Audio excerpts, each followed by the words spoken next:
Porque después de ver la tragedia que vive Ecuador, es normal que el temor se apodere de muchos colombianos y que nos lleve a pensar hasta qué punto somos propensos de vivir una situación similar en un futuro cercano. Ya hemos tenido varias amargas experiencias en nuestro país y es bueno saber a qué podemos atenernos. Tocaremos este tema con una experta. Me acompaña Cristina Di Mattei. Ella es geofísica, profesora de la Universidad Nacional y experta en sismología. Cristina, gracias por acompañarnos.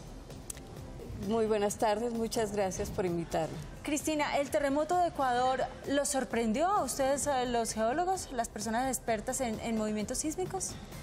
Sí, el terremoto nos sorprende porque uno tiene la esperanza de que no va a pasar. Pero los estudios sismológicos y la historia sismológica de la costa pacífica colombiana y ecuatoriana nos ha mostrado este sería el quinto sismo de gran magnitud que ha ocurrido en la zona. ¿Por qué en esa zona? ¿Qué hay en esa zona? Se habla del cinturón de fuego. ¿Qué es el cinturón de fuego del Pacífico? Bueno, el cinturón de fuego del Pacífico es una zona del planeta que rodea el Océano Pacífico. Si la describimos, deberíamos seguir la línea desde el sur de Chile, todo Suramérica, Norteamérica, el Japón, Filipinas, Nueva Zelanda. Es un gran borde que rodea ese Océano Pacífico. Y lo que sucede allí es que la placa oceánica del Pacífico, la corteza del Pacífico se está introduciendo bajo los continentes, bajo Suramérica, bajo Norteamérica, y en ese proceso de hundirse se generan fuerzas de choque supremamente fuertes, fricciones muy grandes, que hacen que de una parte se generen los grandes terremotos y de otra haya esas cadenas volcánicas. Por eso es que se denomina de fuego, porque corresponde a una cordillera volcánica rodeando todo este borde del Pacífico. ¿Cuál es la medida mínima y máxima de la escala de Richter para movimientos sísmicos? No tenemos mínimos ni máximos. De hecho, en esta escala de Richter podemos tener magnitudes hasta negativas, menores que 0. Y máximas tampoco tenemos un límite, pero la naturaleza sí nos ha mostrado, en lo que conocemos, un límite alrededor de 9.6 grados. Recuérdame, el terremoto de Armenia en el 99 ¿fue de cuánto? El terremoto de Armenia fue de 6. De 6.0. En ese terremoto de Armenia en el 99 murieron cerca de 2.000 personas y ahorita el de Ecuador fue de 7,8. ¿Por qué esa diferencia? Sí, ¿Cómo se mide la fuerza del terremoto? Sí, la fuerza del terremoto, lo que tú llamas la fuerza, se mide con la magnitud, pero hay varios factores que contribuyen a los daños. Uno, indudablemente, la magnitud del sismo. Otro, la distancia a la que ocurre el sismo del sitio en cuestión. Otro, el tipo de suelos en que está construida la vivienda o la edificación. Y otro, el tipo de edificación, la calidad. ¿Y la cercanía a la costa afecta? Bueno, en este caso, por estar cerca a la costa, en el cinturón de fuego del Pacífico, vamos a tener que los sismos ocurren muy cerca a la zona poblada. Y esta es una diferencia grande entre Ecuador y Colombia, y en general en toda Sudamérica con Colombia. En el resto de Sudamérica, la zona costera del Pacífico es muy poblada. En nuestro caso, no.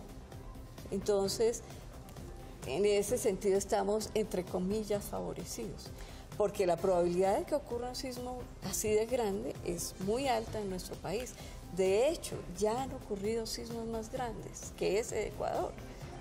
¿Y cuáles son los departamentos más vulnerables a tener un sismo? Bueno, tenemos que hablar de distintos tipos de sismos. Entonces, indudablemente los sismos más grandes han ocurrido en la zona costera del Pacífico. El sismo de 1906 tuvo una magnitud de 8.8.